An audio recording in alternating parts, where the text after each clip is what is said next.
에베소서 5장 15절부터 18절까지 말씀을 교독합니다. 그런즉 너희가 어떻게 할 것을 자세히 주의하여 지혜 없는 자 같지 말고 오직 지혜 있는 자 같이 하여 그러므로 어리석은 자가 되지 말고 오직 주의 뜻이 무엇인가 이해하라.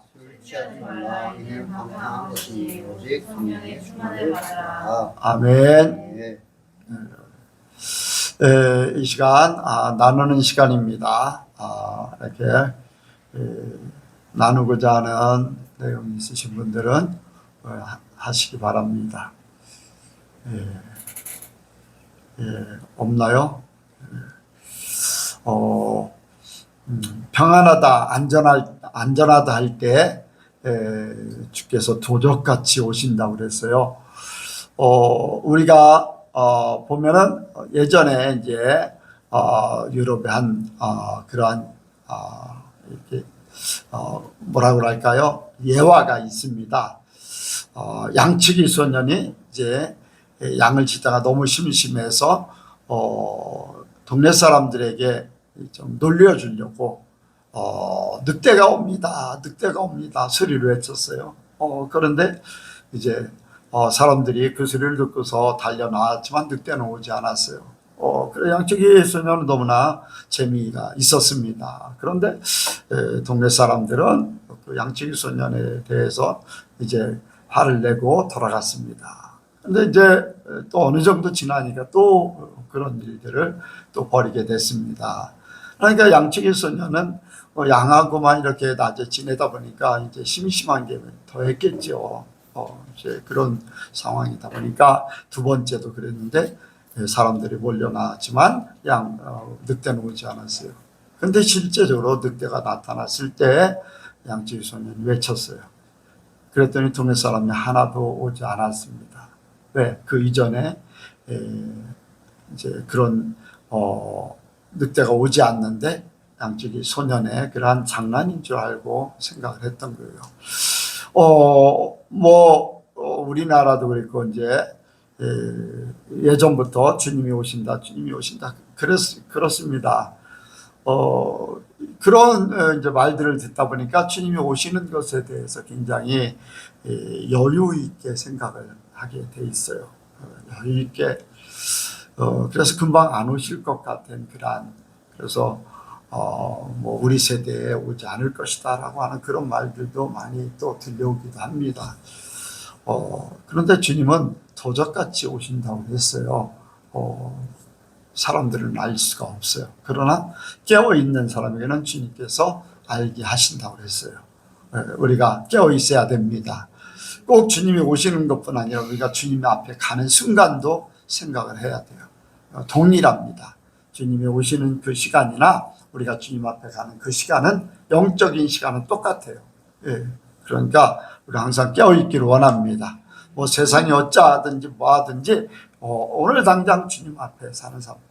그래서 문제는 그거예요. 이런 문제가 있고 저런 문제가 있고 살다 보면은 막 이제 여러 가지 형태가 나타나는데 주님 앞에 사는 삶을 산다. 주님 앞에 사는 삶, 주님이 함께 하시고 주님의 심판대 앞에서 산다. 그 생각을 잊어버리지 말아야 된다는 거예요. 그러면은 내 삶이 정리가 될 수 있어요. 내 삶이 주님 앞에 준비되어 있는 삶이 됩니다. 그러니까 그런 삶을 우리가 끊임없이 살기를 원합니다. 말씀을 듣도록 합니다. 기도하시겠습니다. 사랑의 하나님 아버지, 오늘도 저희가 주님 앞에 예배를 드리기 위하여 이 자리에 나왔습니다. 주님, 저희가 왔다가 그냥 가는 것이 아니라 정말로 이 시간을 허비하는 것이 아니라 정말로 주님을 온전히 예배하며 주님의 말씀을 듣고 그 말씀으로 또한 제가 살면 사는 귀한 시간 되게 하여 주시옵소서. 주님, 정말로 그 주님의 말씀을 더욱 사모하게 하여 주시옵소서. 그리고 그 말씀이 우리의 양식이 되고 우리의 삶이 되게 하여 주시옵소서. 감사드리며 예수님의 이름으로 기도드렸습니다. 네. 오늘 말씀의 제목은 은혜의 때를 놓치지 말자입니다. 같이 하시겠습니다. 은혜의 때를 놓치지 말자. 은혜의 때를 놓치지 말자. 은혜의 때를 놓치지 말자. 은혜의 때를 놓치지 말자. 예, 15절 같이 읽도록 하겠습니다. 15절 시작. 그런즉 너희가 어떻게 행할 것을 자세히 주의하여 지혜 없는 자같이 말고 오직 지혜 있는 자같이 하여. 아멘. 이 구절을 직역하면 그러므로 너희는 세심한 주의를 하여 너희가 어떻게 행하는지 보라. 너희의 행동을 보라는 거죠. 지혜 없는 자들처럼 말고 오히려 지혜로운 자들처럼이라고 이렇게 직역을 할 수가 있습니다. 이제 골로새서 4장 5절에 보면은 오늘 본문과 비슷한 내용을 이렇게 찾아볼 수가 있습니다. 골로새서 4장 5절에 외인을 향하여서는 지혜로 행하여 세월을 아끼라. 이제 오늘 본문의 16절까지 이어지는 그런 내용 비슷한데 지혜로 행하여 세월을 아끼라 라고 말씀합니다. 오늘 말씀에서 그런즉이라고 먼저 시작을 하는데 그런즉은 지혜로운 빛의 자녀들처럼 행하며 어둠의 일에 참여하지 말라는 그런 앞 내용과 연결이 된다고 볼 수가 있습니다. 이 구절이 그런즉 빛의 자녀처럼 행하며 어둠의 일에 참여하지 말라. 그런즉 너희가 그렇게 하기 위해서 너희가 어떻게 행할 것을 자세히 주의하여 자세히 너희의 행동을 세심하게 살펴보아 지혜 없는 자같이 하지 말고 오직 지혜 있는 자같이 하라 라는 것입니다. 이제 주 안에서 빛된 자들로서 주님을 기쁘시게 하는 삶을 살기 위해서는 자세히 주의하여 지혜 있는 자로 살아가야 한다는 것이죠. 이 구절에서 나타나는 그러한 권면은 단순히 뭐뭐해라, 지혜 있는 자같이 해라, 뭐뭐해라 라는 것에 그치는 것이 아니라 자세히 또한 주의하여 라는 그런 말을 사용해서 이런 권면에 이런 말을 하는 것에 대한 중요성 또한 긴급함을 잘 이렇게 표현을 하고 있습니다. 그렇게 하는 것이 중요하고 또 너희에게 급박하다라는 것입니다. 주의하라에 해당하는 단어는 이제 이런 얘기가 좀 어려울 수도 있는데 2인칭 복수 능동태 현재 명령형이라고 하는데 이제 여기서 이제 저희가 살펴볼 것은 현재형. 완료형이 있고 과거형이 있고 현재형이 있습니다.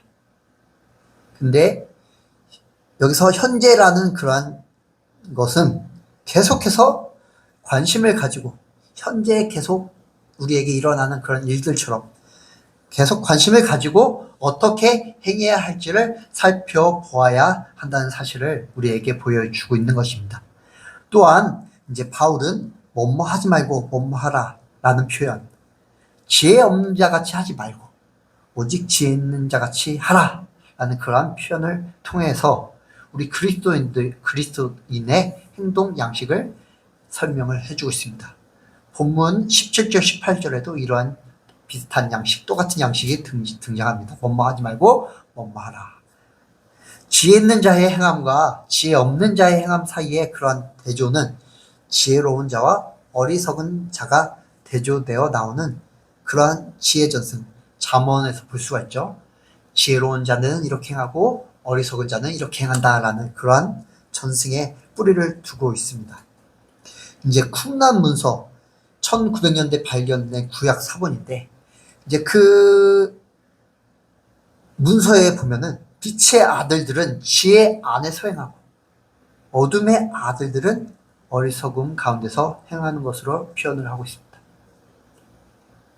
그래서 지혜 없는 자같이 어둠에 있지 말고 지혜 있는 자같이 해서 빛의 아들들처럼 행하라는 그러한 것이죠. 지혜로운 사람으로 살아가는 것은 단순히 지식을 가지고 있는 것이 아니라 살아가는 그런 기술을 가지고 있는 것입니다. 어떻게 살아야지 현명하게 잘 올바르게 살아갈 수 있는 것인가? 그것을 우리가 삶에서 나타내는 것이죠. 그리고 또한 행함 속에서 스스로를 증명하는 그런 지각을 지니는 것입니다. 여기서 바울이 말하는 그런 지혜로운 삶이란 율법을 지키며 율법을 위해 살아가는 그런 삶이 아니라 그것을 뛰어넘어서 주님의 뜻을 이해하는, 주님의 뜻을 구하며 주님의 뜻을 찾아가며 주님의 뜻을 이루어가는 그러한 삶으로 살아가는 것을 말합니다. 이는 그리스도 안에 거함으로 말미암아 그 안에 감추어진 모든 지혜와 지식을 본받아 살아가는 생명력 충만한 삶이라고 합니다. 16절 같이 읽겠습니다. 16절 시작. 세월을 아끼라 때가 악하니라. 아멘. 이 구절을 직역하면 너희는 시간을 확보하라. 시간을 확보하라. 왜냐하면 날들이 악하기 때문이다 라고 번역을 할 수가 있습니다. 여기서 지혜로운 자가 되기 위하여 세월을 아껴야 하는 이유가 설명이 되고 있습니다. 이 세월에 해당하는 그 단어, 헬라어 단어 카이로스는 시간이 제공하는 그 기회라는 의미로 사용되고 있습니다. 지혜로운 자는 그러한 시간을 기회로 삼고 바르게 사용하는 삶을 살게 됩니다. 갈라디아서에서 바울은 이 단어를 사용하여 기회가 있는 대로 모든 이에게 착한 일을 하라고 권면을 하고 있습니다. 그러므로 갈라디아서 6장 10절에 그러므로 우리는 기회 있는 대로 모든 이에게 착한 일을 하되 더욱 믿음의 가정들에게 할지니라 라고 이야기하고 있습니다. 그리고 또한 이제 아끼라, 세월을 아끼라 해서 아끼라는 너희는 확보하라 라는 그런 의미로 쓰이고 있습니다. 세월을 아끼라. 너희는 세월을 확보하라. 너희는 시간이 제공하는 기회를 확보해야 한다. 확보하라 라는 것입니다. 그것을 그냥 흘려보내는 것입니다. 그 시간을 확보하라. 그리스도인들은 그 기회를 사서 더 나아가 확보해서 선한 일에 사용해야 합니다. 이제 세월을 아끼라 해서 이제 더 나아가서 산다는 그런 의미도 있는데 이제 기회를 산다는 것은 적극적인 행위로서 그리스도인들이 적극적인 태도를 취해야 하는 이유는 때가 악하기 때문이라고 이야기를 합니다. 때가 악하기 때문에 그 기회를 적극적으로 취하라. 적극적으로 취하라는 것입니다. 이제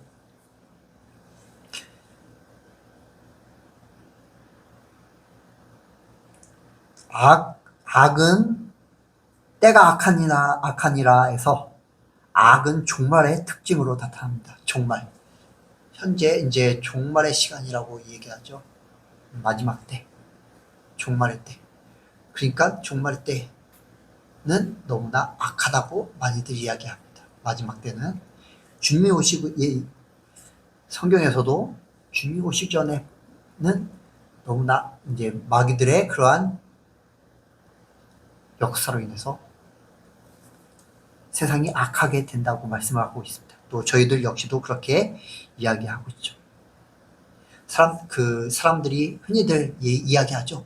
뭔가 생각지도 못한 악한 일이 일어나면 말세다 말세야 라고 안 믿는 사람들조차 그렇게 이야기를 하고 있는 것을 볼 수가 있습니다. 즉 사람들은 악이 충만하면 충만할수록 세상의 끝이 다가옴을 무의식적으로 알게 되는 것이죠. 이는 이제 현재 주어진 시간의 긴박성을 잘 말해주고 있습니다. 성도들은 마지막 때에 살고 있으며 그때는 악하기 때문에 선하고 의롭고 진실한 일을 행할 수 있는 기회를 확보하기 위해 고군분투해야 한다는 것입니다. 고군분투. 열심히 쟁취를 해야 한다는 것이죠.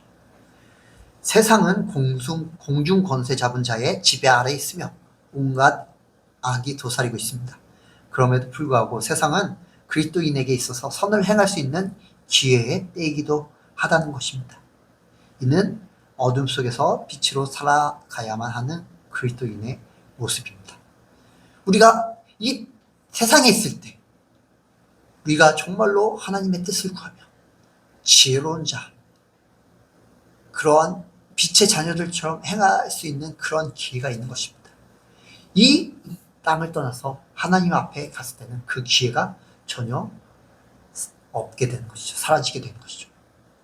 그렇기 때문에 그 하나님 앞에 가기 전에, 예수님께서 오시기 전에 그 기회를 놓치지 말고 잡아야 된다는 것입니다. 17절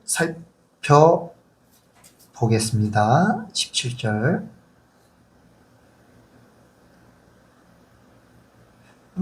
네, 17절 같이 읽도록 하겠습니다. 시작. 그러므로 어리석은 자가 되지 말고 오직 주의 뜻이 무엇인가 이해하라. 아멘. 이 구절을 직역하면, 그러므로 너희는 어리석게 되지 말라. 도리어 너희는 무엇이 주의 뜻인지 이해하라. 라고 번역할 수가 있습니다. 15절에 보면은 지혜 없는 자같이 말고 오직 지혜 있는 자같이 하여 라고 말씀을 하는데, 이런 권고는 여기서 어리석은 자가 되지 말라라는 권면으로 이렇게 바꿔 표현이 됩니다. 어리석은 자에 해당하는 단어는 지혜가 없는, 어리석은, 단순한이라는 그러한 의미를 지니고 있습니다. 이 단어는 15절에 지혜 없는 자와 의미가 유사하지만, 15절에 지혜 없는 자는 어떤 분별력 없는 그런 사람을 뜻합니다. 그런데 이 9절에 17절에 어리석은 자는 어리석은 행동이 더욱더 강조된 표현으로 쓰이고 있습니다. 그래서 어리석은 자에 쓰인 헬라어 단어를 보면은 하나님을 부정하는 어리석은 자를 가리키는데 자주 사용되었다고 합니다. 15절에 지혜 없는 자와 어리석은 자의 대조는 여기서 어리석은 자와 이해하는 자의 대조로 바꿔 표현을 하고 있는데, 지혜로운 자들은 주의 뜻이 무엇인지 이해하는 자들입니다.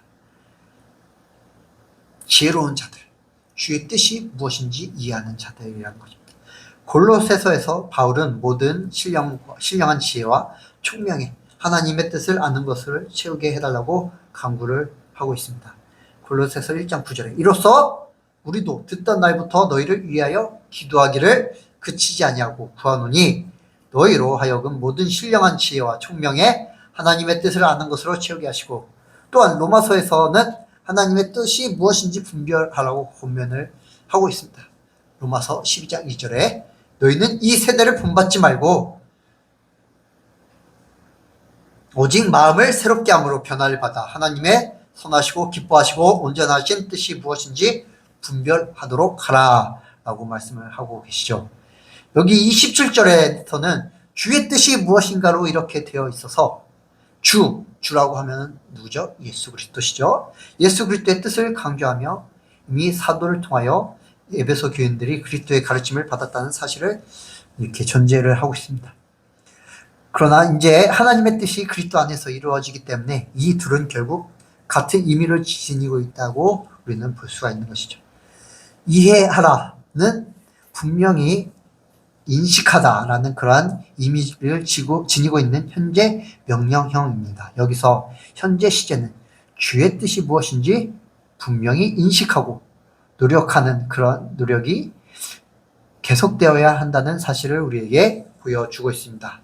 현재 그리스도인들에게 주어져 있는 그런 시간들이 악하기 때문에 주님의 뜻을 올바로 인식하고 선을 행할 수 있는 기회들을 붙잡아 이용하는 자가 곧 지혜로운 자입니다.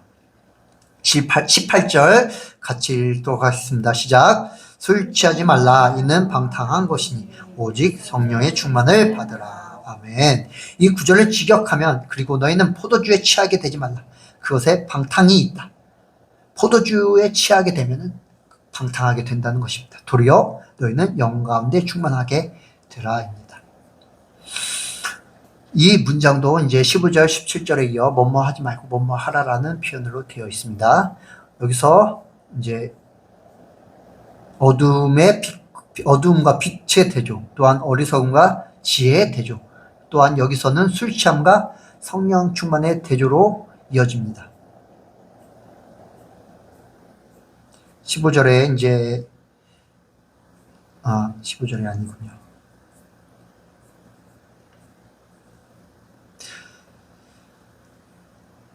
술 취하는 것은 이제 방탕과 관련된 것으로 어둠에 속하게 됩니다. 성경에는 술 취함을 경계하는 그런 말씀들이 많이 종종 등장을 합니다. 고린도전서 5장 11절에 이제 내가 너희에게 쓴 것은 만일 어떤 형제라 일컫는 자가 음행하거나 탐남하거나 우상 숭배를 하거나 후욕하거나 술 취하거나 여기서 술 취하거나 라고 되어 있죠. 토색하거든 사귀지도 말고 그런 자와는 함께 먹지도 말라. 술 취한 자를 멀리 하라는 것입니다. 이제 세상 사람들 술 취하는 것은 뭐 우리와 상관없는 건데 교회 안에서 그런 술 취한 자들을 사귀지도 말라는 것이죠. 디모데전서 3장 8절에 이와 같이 집사들도 단정하고 일구이언을 하지 아니하고 술에 임박이지 아니하고 더러운 일을 탐하지 아니하고 술에 임박이지 아니하라고 하는 것입니다. 또한 술 취한 자는 하나님의 나라를 유업으로 받지 못한다는 그러한 기록도 있습니다. 고린도전서 6장 10절에 도적이나 탐남하는 자나 술 취하는 자나 후욕하는 자나 토색하는 자들은 하나님의 나라를 유업으로 받지 못하리라 라고 말씀을 합니다. 갈라디아서 5장 21절에 투기함, 술 취함과 방탕함과 또 그와 같은 것들이야 전에 너희에게 경계한 것 같이 경계하노니 이런 일을 하는 자들은 하나님의 나라를 유업으로 받지 못할 것이요 라고 하면서 술 취하는 자들이 하나님의 나라를 유업으로 받지 못한다고 합니다. 성경에서 대체적으로 술 취함의 결과는 방탕과 성적인 타락으로 표현이 됩니다. 로마서 13장 13절에 나지와 같이 단정히 행하고 방탕과 술 취하지 말며 음란과 호색하지 말며 전투와 시기하지 말고 이렇게 이야기하고 있습니다. 방탕은 문자적으로 구원받지 못함이라는 뜻을 지니고 있습니다. 신약의 다른 곳에서 또 이 단어는 술 취함과 관련이 되어 나타납니다. 술에 취하여 방탕에 이르는 그런 어리석은 행위는 성령의 충만함을 입는 행위와 반대되는 개념이 되어야 합니다.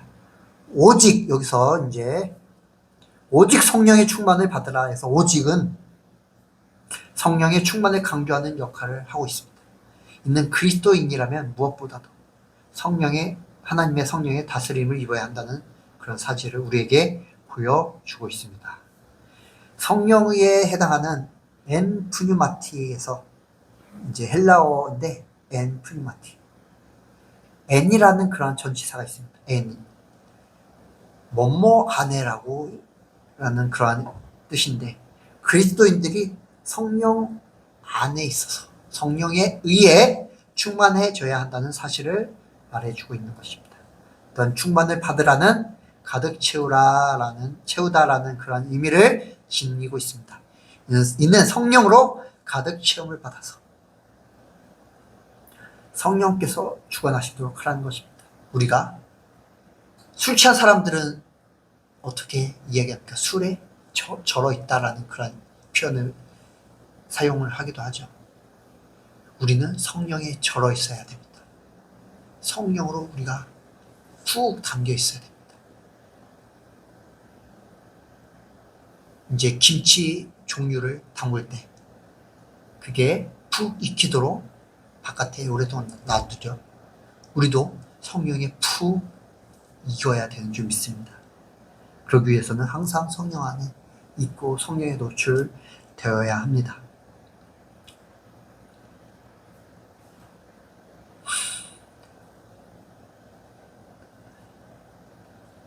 이제 여기서 이제 충만을 받으라는 현재 명령형으로 사용되었습니다.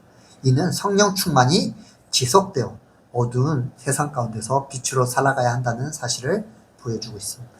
성령의 충만을 통하여 하늘의 지혜를 입으며 주의 뜻이 무엇인지 올바로 인식하여 행하는 능력을 부여받습니다.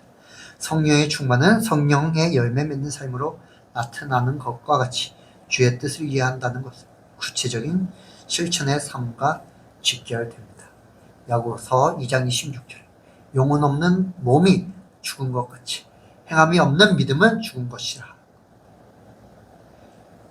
구체적인 실천이 없는 그런 삶은 하나님의 뜻을 이해하지 못한다는 것입니다. 하나님의 뜻을 이해한다는 것, 예수님의 뜻을 이해한다는 것은 그 삶의 구체적인 실천이 이해했다는 것입니다. 우리가 이제 은혜의 때를 놓치지 말라는 그런 제목을 이렇게 말씀을 나누고 있는데, 지금 우리가 사는 시기는 너무나 악합니다. 하나님을 향한 시선을 잠깐 다른 데로 돌리면, 그 시선을 잠깐 놓치면은 온갖 세상의 악들이 우리를 유혹하며 우리의 시선을 빼앗고 있습니다. 하나님보다, 예수님보다 너희를 더 행복하게 해줄 수 있어. 너희가 세상 사는 것을 더 재밌게 해줄 수 있어. 너희 눈을, 너희 마음을, 너희 지식을 채워줄 수 있어 하면서 그렇게 사단이 여러 가지 전략을 통해서 우리를 유혹하죠.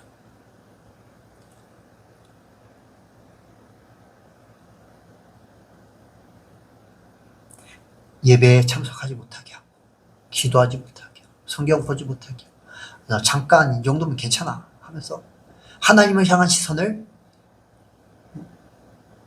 세상으로, 우리의 육신의 것으로 돌리게 만듭니다. 그렇게 악한 세상이죠. 그러나 하나님으로부터 벗어나 이런 것들을 따르게 된다면 결국에는 사망으로 향하게 됩니다. 잠언서에 보면은 이러한 것들을 미련하다고 표현을 합니다. 잠언서 7장 21절 22절에 음란한 여자가 이제 어리석은 그러한 미련한 자를 유혹하면서 여러 가지 고운 말로 혹하게 하며 입술에 호리는 말로 깨물어 소년이 곧 그를 따랐으니 소가 푸주로 가는 것 같고 미련한 자가 벌을 받으려고 쇠사슬에 매이러 가는 것과 일반이라. 우리가 하나님의 시선을, 하나님을 향한 시선을 떠나서 세상의 것을 따르게 된다면 이것과 마찬가지입니다. 또한 잠언서 10장 23절에 미련한 자는 행악으로 낙을 삼는 것 같이 명철한 자는 지혜로 낙을 삼느니라 라고 말씀합니다. 악을 행하는 자, 그것은 미련한 자들의 행위입니다. 그러나 이제 지혜와 지식의 근본은 하나님을 경외하는 것이라고 잠언서에서 역시 말씀을 하고 있습니다. 잠언서 1장 7절에 여호와를 경외하는 것이 지식의 근본이오늘 미련한 자는 지혜와 한계를 멸시하느니라. 또한 잠언서 9장 10절에 여호와를 경외하는 것이 지혜의 근본이요 거룩하신 자를 아는 것이 명철이니라 라고 말씀합니다. 아까도 말씀드렸듯이 지혜로운 삶은 주님의 뜻을 이해하는 통찰력으로 살아가는 것을 이야기합니다. 이는 그리스도 안에 거함으로 말미암아 그 안에 감추어진 모든 지혜와 지식을 본받아 살아가는 그러한 생명이 넘치는 삶이죠. 그런데 이 때가 악하기 때문에 그것을 분별하기 너무나 어렵습니다. 그 뜻을 알기가 너무나 어렵습니다. 왜냐? 우리의 생각이 있고 세상에 그러한 관점이 있고 우리의 경험들이 있기 때문에 그러한 것들이 하나님의 뜻을 분별하는 것을 막습니다. 우리가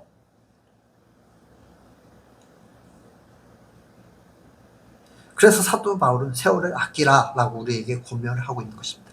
우리가 하루하루를 살아갈 때 그저 그렇게 사는 것이 아니라 만약에 우리가 그저 그렇게 산다면 이 악한 시기에 그러한 급류, 풍랑에 휩쓸릴 수밖에 없습니다. 세월은 시간이 제공하는 기회라고 아까 말씀드렸죠. 우리 그리스도인들에게는 우리에게 주어진 은혜의 때에 그 은혜를 놓치지 말고 잃어버리지 말고 적극적으로 예수님의 뜻을 이해하며 그 안에 거하며 또한 그 안에 감추어진 지혜와 지식을 본받아 살기를 적극적으로 확보해야 한다는 것입니다. 그 때를, 그 기회를, 그 세월을 확보해야 한다는 것입니다. 그 은혜의 때를 놓치지 말아야 된다는 것입니다. 그 기회를 우리의 적극적인 태도로 취해야 된다, 사야 한다라는 것입니다. 이제 젊어서 고생은 사서도 한다는 속담이 있습니다. 왜냐? 그 고생이 그 사람에게 삶을 살아갈 지혜를 허락해주고 경험을 허락해주기 때문에 이와 마찬가지로 우리에게 주어진 은혜의 때 예수님의 뜻을 따르는 그 시간을 사서라도 적극적으로 취해야 한다는 것입니다. 그것이 이 악한 때를 살아가는 그리스도인의 지혜로운 삶인 줄 믿습니다. 이 악하고 악한 마지막 때, 종말의 때 주님의 뜻을 온전히 분별하기 위해서는 우리는 세월을 아껴야 합니다. 세상의 악에 휘말리지 말아야 합니다. 세상 풍조, 세상 트렌드, 세상 유행에 휘말리지 말아야 합니다. 휘말린다는 것은 그것에 빠져서 허우적된다는 의미도 있습니다. 이는 세상의 것에 취하는 그러한 의미입니다. 세상의 것에 취하지 말아야 합니다. 그런 것들에 취해버리면 하나님의 선하시고 기뻐하시고 온전하신 뜻이 무엇인지 분별할 수가 없습니다. 이제 많은 목사들이 세상의 정욕에 취해, 육신의 것에 취해, 어리석은 어둠의 일들에 취해 하나님의 뜻을 온전히 구별하지 못합니다. 그럼에도 불구하고 말씀을 전할 때, 설교를 할 때 이것은 하나님의 말씀입니다, 하나님의 뜻입니다 하면서 성도들에게 그 설교를 하고 있죠. 그러나 그 안에 정말로 하나님의 뜻이 있는지 분별을 해야 하는 줄이 있습니다. 성령의 충만함이 없기에 하나님을 분별할 수가 없고 그런 삶이 될 수 없습니다. 은혜의 때를 우리가 정말로 취해야 하는 것은 아까 말씀드렸듯이 이 우리가 지금 숨쉬고 살아있을 때, 이 세상에 있을 때 그 은혜의 때를 놓치면 하나님 앞에 갔을 때 더 이상 그 은혜의 때를 취하기가 어렵기 때문입니다. 이 악한 세상 가운데서 그 은혜의 때, 하나님의 뜻을 구별하며 그 지혜대로 지혜롭게 살 수 있는 그런 삶은 지금 이 순간밖에 없습니다. 그렇기 때문에 그 은혜의 때를 놓치지 말아야 합니다. 저와 여러분 정말로 하나님 하나하나 주님의 뜻을 구하는데 우리의 시간을 투자해야 합니다. 세상의 것에 취해서 시간에 버려서는 안 됩니다. 때가 악합니다. 그것이 오늘 본문을 통하여 우리에게 하시는 주님의 말씀인 줄 믿습니다. 날마다 주님께서 기쁘시게 할 것이 무엇인지를 시험하여 보십시오. 우리의 육신을 기쁘게 하는 것이 아니라 주님을 기쁘시게 하시는 우리 예선교회 성도님들 되시길 바라서 말씀을 드렸습니다. 기도하시겠습니다. 하나님 아버지, 주님께서 오실 날이 멀지 않았습니까? 그렇기에 너무나도 이 세상이 너무나도 악합니다. 이 악한 세상을 살기에 우리가 너무나 연약하기에 우리가 너무나도 연약하게 주님 우리를 도와주시옵소서. 성령님 우리에게 말씀해 주시고 강력히 우리를 주님의 뜻을 알게 하시고 강력히 우리를 주님의 말씀으로 인도하여 주시옵소서. 그래서 이 세상 풍주에 휩쓸려서 허우적대는 것이 아니라 그것에 취하여 해롱해롱대는 것이 아니라 어둠을 걷는 것이 아니라 정말로 주님의 뜻을 온전히 분별하여 지혜로운 그러한 자들이 되게 하여 주시고 빛에 거하는 저희들 되게 하여 주시옵소서. 그 은혜의 때를 온전히 취하는 저희들 되게 하여 주시옵소서. 감사드리며 예수님의 이름으로 기도드렸습니다.